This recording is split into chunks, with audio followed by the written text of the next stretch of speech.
મિત્રો આપણે પૂરી બનાવીએ છીએ, આમ તો બધા બનાવતા હોય, એ કાંઈ બહુ નવું નથી. પ્લસ એ રીતે બતાવવાની છું તમને કે તેલ આની અંદર તેલ પણ નથી રહેતું.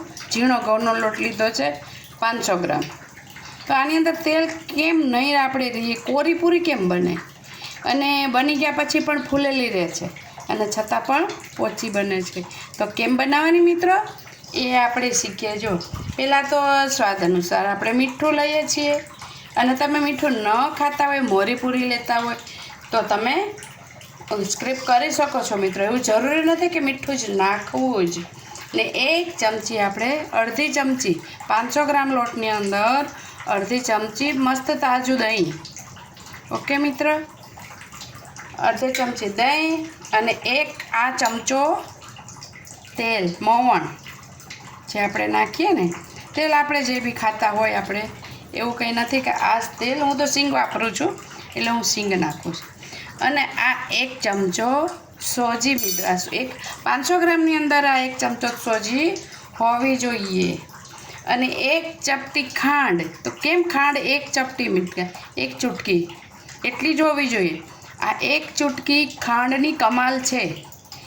આ તમારે પૂરીની અંદર તેલ નહીં રહેવા દે.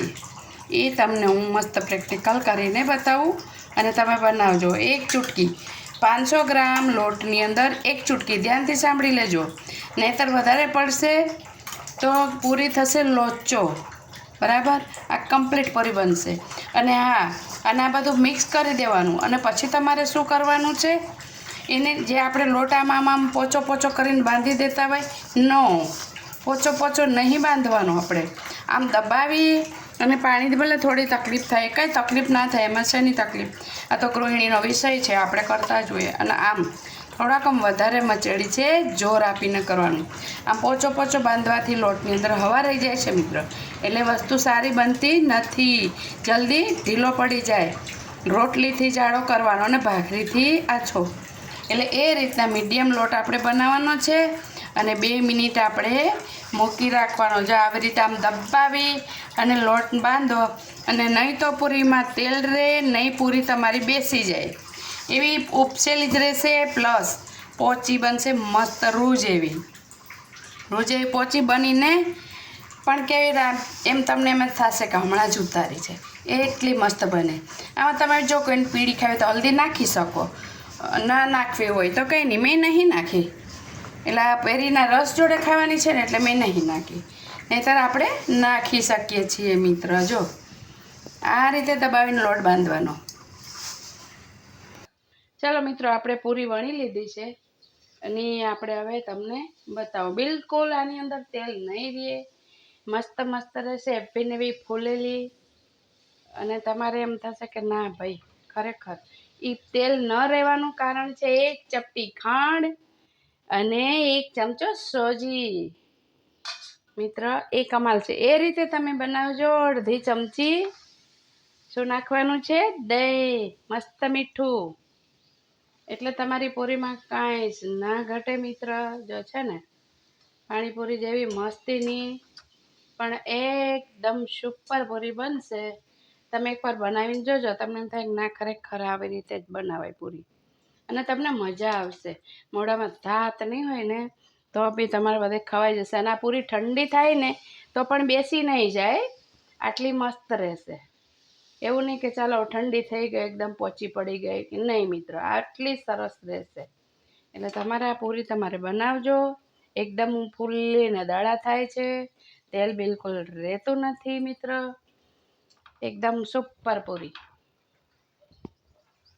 હા, આપણી પૂરી છે તૈયાર.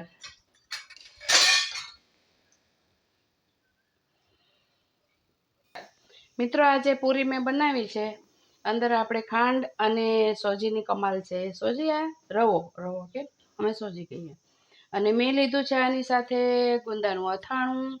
મિત્ર બહુ મસ્ત લાગે. એની સાથે લીધું તાજું દહીં ઘરનું. પછી લીધું છે બટાકાની સબ્જી, આપે મસ્ત લાગે છે. ભાજી અંદર પૂરી ને ભાજી, મસ્ત બટાકાની ભાજી ને પૂરી. આની અંદર તમને જે બી તમને ચોઈસ ફાવે ને તમે મિત્ર ખાઈ શકો છો. ચા છે, રસ છે, શ્રીખંડ, જે આપણી ચોઈસ. પાણીપુરી જેવી છે ને મસ્ત, બિલકુલ તેલ છે જો, એકદમ પોચી. કેટલી વાર હાથમાં દેખાય તેલ?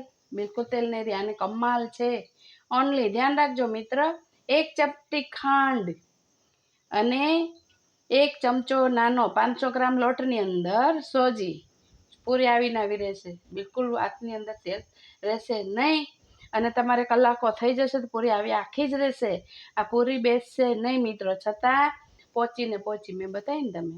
ઓકે મિત્ર, બનાવજો, શેર કરજો, સબસ્ક્રાઈબ જરૂર કરજો મિત્ર. અને ના ગમે તો મને કહેજો, ગમે તો સૌને કહેજો. બેલ આઇકન દબાવવાનું મિત્ર બોલતા ભૂલશો નહીં બિલકુલ. સૌ મિત્રને મારા જય શ્રી કૃષ્ણ.